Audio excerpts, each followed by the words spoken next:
एते गरम होउची ए जमा गरम भात खाइबा पई इच्छा ही होनी सेइत पई आज भाबिली पखाळ बनै बने ता सहित तो भजा भुजी गुटे निहाती हो बाड़ी रो बहुत सारा कसी भेंडी तोड़ा होगी आसला भाविला जी भेंडी रो भजा बनैबी समस्त तो भेंडी रो भजा विभिन्न प्रकार टाइप रो बनै थाते मु केमती बनाए आपण मन सहित शेयर करची जोटा कि बहुत ही टेस्टी लगी थाए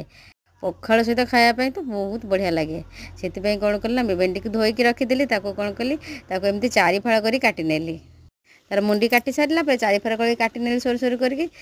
कड़े में तेल देदेली पियाज देली हाँ पियाज अमाउंट टी अधिक रखे पियाज हेल्ले बहुत टेस्ट लगी था